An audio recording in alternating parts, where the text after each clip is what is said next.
This slasher movie almost put its director in jail. So there's these guys who wanted to make a horror movie, but they only had $1,500. But then they had the great idea to take that money and make a short version of it. Then they showed it to their families, their friends, their dentist, even grocery store workers to try and get them all to invest. And it worked. So they rented a cabin down in Tennessee and started shooting. But these guys were amateurs, so everything that could go wrong did go wrong. But when it seemed like things were finally going their way, they ran out of money. So they went back to Michigan hanging their heads in defeat. But then, when it seemed like all hope was lost, the star's dad offered to put up one of his properties for a loan, so they took that money and they finished the movie in their friend's basement. Then they premiered it right there and managed to sell the movie. It didn't do so hot in the US in theaters, but it blew up in Europe and VHS sales were through the roof. And the UK government was pissed about that, so they banned the movie and started prosecuting people who were selling it, and that could have landed the director in jail. But these three guys did not give up, and they ended up creating a $300 million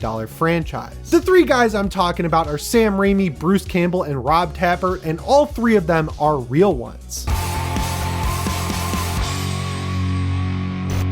Before I tell you all about why three of my favorite people in the world are real ones, there are two versions of this video. The theatrical cut is here on YouTube, and because of their copyright rules, I can't use footage, I can't use music, I can't even swear. But that's where my Patreon comes in, because you can find the director's cut right over there. And even if you don't want to give me $4 a month, it's free to follow and I post free content all the time. So please take the time to check it out. It's linked in the description. It's linked in the pinned comment. Thank you for listening to me. Let's get into the rest of the video. Over the past 43 years, the Evil Dead franchise has provided me, one of its biggest fans, with one short film, 5 movies, 1 TV show, a bunch of comic books, 6 video games, and even a musical. And most of it, if not all of it, is at least watchable, readable, or playable. And yeah, I'll freely admit that some of the video games were way better when I was renting them from Blockbuster as a kid, and there are a few dud episodes of Ash vs. Evil Dead, but for the most part, the Evil Dead name has been a badge of quality for sickos like me for pretty much my entire life. But what sets Evil Dead apart from some of my other 80s favorites like Friday the 13th is this perfect mix of real blood, fake blood, acrylic paint, sweat, tears, fake shemps, and a whole lot of desperation from 3 guys who grew up in Michigan and knew they had an excellent idea for a horror movie. Back in 1978, while John Carpenter was getting his hands dirty with Halloween, Sam Raimi, Rob Tapert, and Bruce Campbell decided to quit making comedies and start making horror. It happened right here in Michigan. Raimi and Campbell grew up practically down the street from me, and these guys have been making short films with Raimi's brothers, their friends, pretty much anyone they could rope in since the day they met. And once Sam Raimi made his way over to East Lansing to attend college at Michigan State University, they met the third member of their trifecta, Rob Tapert, and these 3 guys basically made up the perfect dream team of filmmaking people. Sam Raimi was the director and part-time writer, Bruce Campbell was the dreamy all-American guy who would star in their films, and Rob Tapert was the dude coming up with schemes to keep funding their projects. Bruce Campbell starred in every Super 8 movie that we made because, very simply, he was the good-looking one. And once Tapert learned that these guys had a whole collection of Super 8 films that they made when they were in high school, he started investigating and found out about this really cool perk that students at MSU could take advantage of. The university had an auditorium you could rent out to like read poetry or whatever you would do during the 70s, and they realized that you could rent it out at a huge discount if you went to MSU, so they started renting it out and showed their Super 8 movies there, and they sold tickets, and because of that discount, they ended up making some pretty good money doing it. The one that really took off was called the Happy Valley Kid. It only cost them around $700 to make, but after their ticket sales, they went home with over $6,000. And while they were all sitting around counting their money, Rob Tapert looked up and said, "Guys, we gotta make a feature film." And it was right then and there that they made the crucial decision to stop making comedies and start making horror movies. There are 2 key events that made that happen. First off, one of their shorts called It's Murder was definitely a comedy, but in it there is a jump scare scene, and they would watch the audience as they were viewing this film, and they would notice that during that scene, the whole audience would jump and scream when it happened, so that started getting their wheels turning. Second, they also noticed that while the drive-in theater was starting to die out as a concept as a whole, it would always fill up for horror movies, so they figured their best shot at getting an audience for their feature film would be to make a horror movie.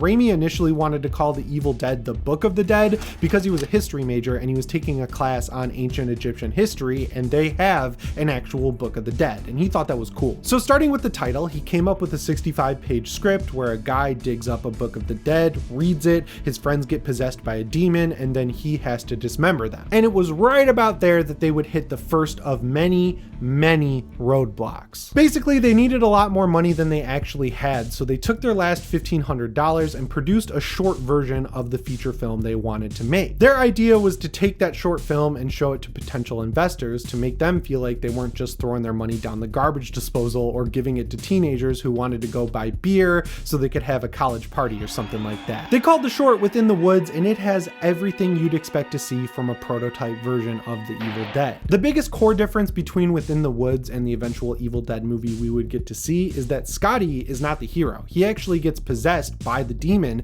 and his girlfriend has to chop him to bits to stop the demon from killing her. Groovy. You can find Within the Woods on YouTube. It's definitely rough, but it does do a good job at playing out like a speedrun version of Evil Dead. I like throwing it on as background noise when my friends come over to paint Warhammer minis, and the best part is it's fair use, so I can actually show it to you in the theatrical cut. That's awesome. But okay, great. Raimi, Tapert, and Campbell started their Evil Dead journey by making a short film to get investors. But did it work? Hell yeah, it did. But I can't give the short film all the credit because there's another key element that I'd argue was even more important, and that's the fact that these guys had relentless work ethic. And they had to have that because unlike LA, which is basically the best place in the entire world to get a movie funded, how do I put this? As someone who grew up in Southeast Michigan, moved to LA for 8 years and then moved back, Michigan is the polar opposite. So basically they just had to become the world's greatest salesman. Easy, right? Well, for them, yeah, it pretty much was. They sent it to drive-ins to show before main events. They went to colleges to screen it for the students. They showed it to their families and said, hey, empty your pockets. Then they showed it to their dentist and said, hey, you want to invest? They even cold called doctors and said, hey, we're big businessmen trying to sell a movie, and they strong-armed their way into their offices and screened it for them to ask for money. We would call them and say, yes, we're a friend of Dr. Perkinson's, and he has given us your name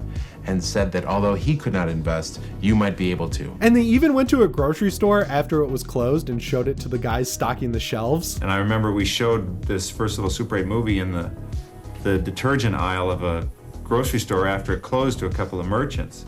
And they didn't invest. And after all that hard work, they had exactly $0.00. Nah, I'm just kidding. They managed to pull in a whopping $85,000, which is like 375 grand in today's inflated ass dollar. So after all that hard work, they had a budget. Not the budget they wanted, but a budget nonetheless. So they sat back and started thinking about where they should film the movie. A lot of my friends growing up, because of the connection it has to Detroit, thought they shot it around here, but it actually was not shot here. And people not from Michigan are always shocked when I tell them this, but it gets really cold here right around November, and they didn't want to deal with that because even if it is warm during the day, it'll drop to freezing cold temperatures at night. So they looked at a map and they ended up choosing a cabin in Morristown, Tennessee, because while it still gets chilly down there in the winter, it's not nearly as cold as it gets up here. And as soon as they got down there, they were met with yet another problem. The cabin they initially rented fell through, so they had to scramble and find another one, and the one they ultimately ended up renting presented yet another problem. The cabin we saw in the first Evil Dead movie was abandoned by the time they got their hands on it. It didn't have heat, it didn't have electricity, people were walking through it to drink and stuff, so the doors didn't latch, and because of that,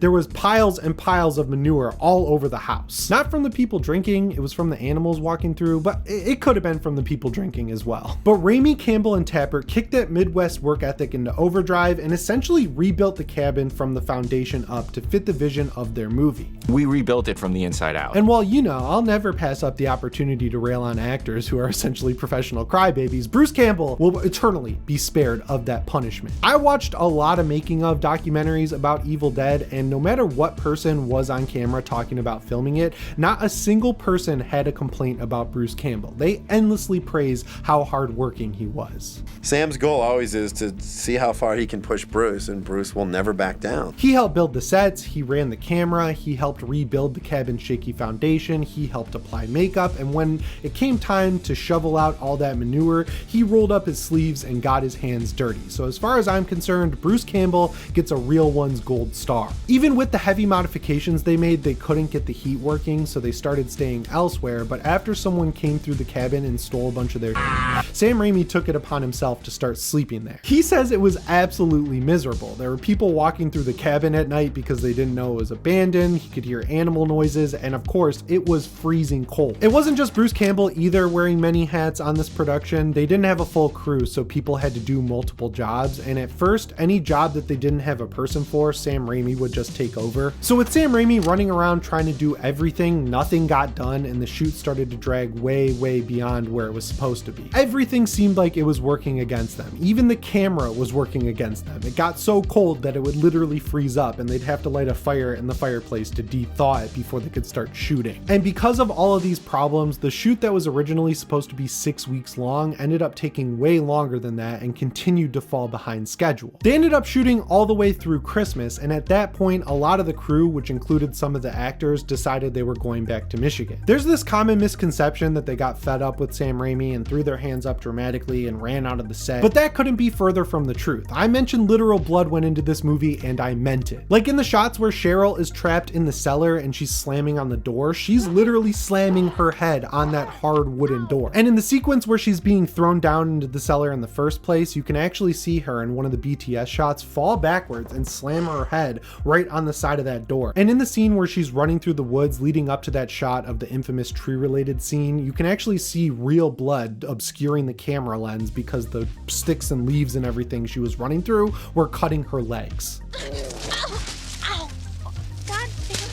And later on, when Ash is fighting off Linda, Betsy Baker was getting hit in the head with this big, thick styrofoam board that they bought from Sears. And when you see the camera fly through the window in first person, all they did to make that happen was put a pole at the end of the camera and just shove it through the window. And that window was real glass, so people got cut up. And when Ash is using the shotgun later in the movie, not only is it a real shotgun, they were using real shells. Like they were live firing real shotgun shells in this cabin. Oh, and the makeup artist, Tom Sullivan, he didn't have any professional makeup to use. So whenever you see a Deadite all made up in Evil Dead, that's actually just acrylic paint all over their face. And when the actors became Deadites, they had to wear hard silicone contacts that completely obscured their vision. They were only supposed to keep those in for around 15 minutes a day, but because of the lack of manpower, shots took a lot longer than they should, and they kept them in all day long, and when they took them out, their eyes would literally burn. And the physical abuse and stress on the crew's bodies continued even after a lot of the actors left, because this is where the fake shemps I mentioned come into play. The term fake shemp basically stands for someone who filled in for a missing actor. Like in the third act when Cheryl's hands burst through the floor and choke Ash,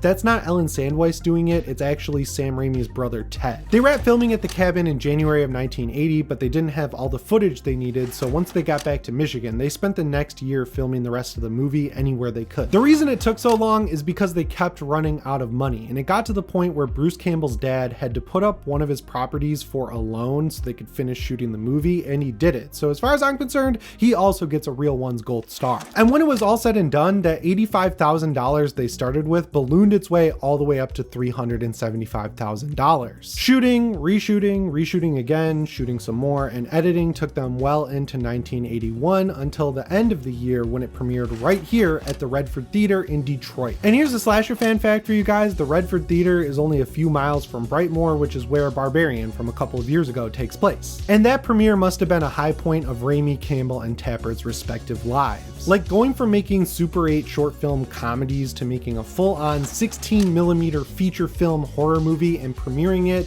just a few minutes from where you grew up at one of the most historic theaters in the country, it would feel awesome. It'd be like overwhelming to me. But unfortunately for these guys, the roadblocks kept coming. The work was not done. They still had to sell the movie. Thankfully, Irvin Shapiro, one of the founders of the Cannes Film Festival and a guy who helped discover huge prolific directors like George Romero, Martin Scorsese, and Stanley Kubrick, was at the premiere. He found the guys after the premiere and said, "Well boys, I'll put it to you straight. It's not Gone with the Wind, but I think I can make you some money. You're just gonna have to change the title." His reasoning honestly makes a lot of sense. Back then you would advertise movies in the newspaper and you paid for ads by the inch, so a 5-word title, it just wasn't gonna cut it. He told them it had to be cut down to 2 words and that the word dead could stay, and he even gave them 2 potential options, 101% Dead and Evil Dead. Sam Raimi didn't like either option. You gotta watch interviews with this guy because he's so funny. He said 101% Dead made him wanna die, and he didn't like Evil Dead because something can't be evil and dead at the same time, but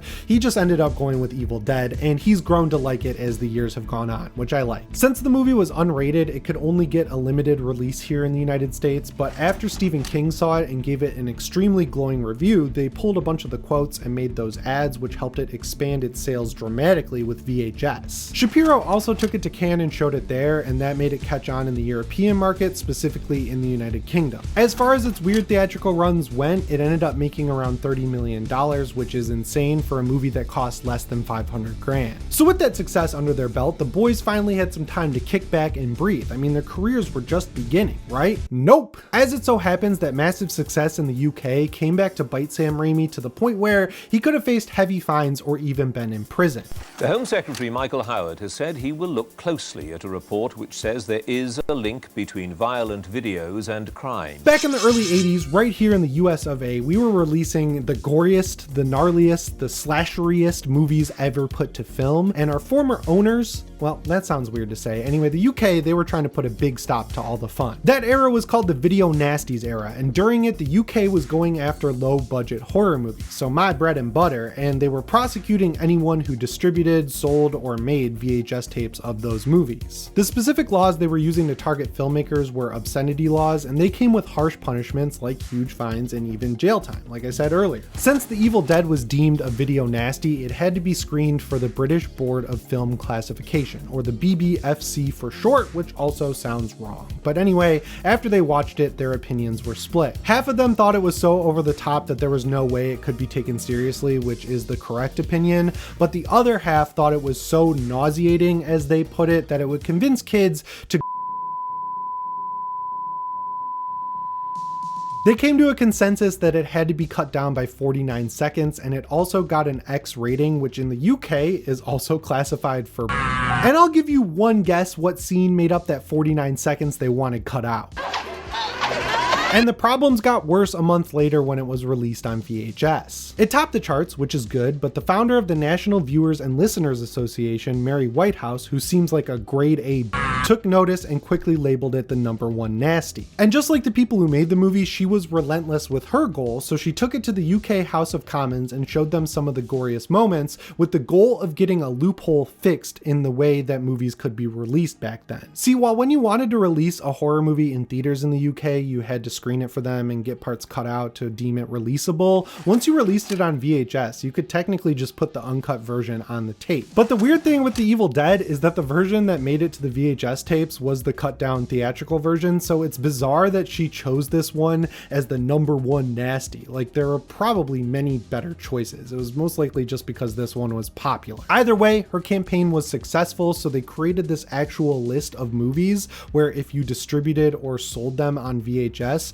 you could be prosecuted. Things got even worse soon after when the Video Recording Act was passed, because that made it so that movies like Evil Dead had to be resubmitted to be allowed to be sold on VHS continually, to continue to be sold on VHS. You know what I mean. Like, they had to resubmit it to be able to keep selling it. And even though Sam Raimi made heavy cuts to get the movie released the first time, it did not pass its stupid second round of scrutiny. And this is where Sam Raimi gets his Real Ones gold star. One of the VHS distributors who was selling the movie got prosecuted, and Sam Raimi flew all the way over there to testify not only in defense of his movie, but in defense of the video seller. But his defense failed, which resulted in the video seller being prosecuted, and that resulted in the movie being banned from sale in the UK for years. And Raimi almost had to make that trip twice, because when Whitehouse showed it to the BBFC, she wanted him flown over to the UK to testify as a witness in defense of his depraved film. Thankfully, the judge was like, this is a waste of time and taxpayer money, and I'm sick of this yapping, so we're just not gonna fly him out here. That was a good precedent to set, because while Whitehouse's goal was initially to go after the guys who were selling these VHSs, her ultimate goal was to go after the filmmakers and have them prosecuted and put in jail and fined if they couldn't defend their work appropriately according to her. And if she had been successful, the consequences would have been disastrous. Like, if you had the threat of sending a filmmaker to jail over you, there's no way you'd ever fund a horror movie after that until these laws eventually went away. The whole obscenity law thing seems so goofy to me, but they're still around to this day and they are no joke. I don't want to get too deep into it because it's political, but the UK government government is monitoring people's social media, and if you tweet or post something they don't like, they'll happily put your ass in jail. So it's a good thing that none of this happened to Sam Raimi. White House kept her goofy crusade going as long as she could until 1990, when the edited version was allowed to be sold again, and then in 2000, pretty much right after she died, the uncut version was finally allowed to be sold in the UK once again. I'm not going to give you an explainer of the Streisand effect because my YouTube analytics say you're all over the age of like 5, but the easiest way to get someone to watch something is to ban it. And obviously that's what happened with The Evil Dead. The word of mouth from fans not only got the movie spread much farther than the limited theatrical run in the US would have, but it kept it in people's minds a lot longer as well, which was a huge catalyst for launching Raimi, Tapert, and Campbell's respective careers. The best part is it also inspired a list of filmmakers that's essentially the best to ever do it. We're talking Edgar Wright, Quentin Tarantino, Peter Jackson, and some of my personal favorites like Eli Roth, Joe Lynch, and of course Fede Alvarez. The funniest thing about this entire story is that if you watch interviews with anyone who worked on it, they just relentlessly trash the movies and they mostly take fire at the crappy special effects. If they would have had money to do proper special effects makeup, that movie would have been as scary as The Exorcist. Like, I love those effects to this day because of the roll your sleeves up DIY attitude that they bring to the film, but since Evil Dead 2 is kind of a remake and the effects are way better,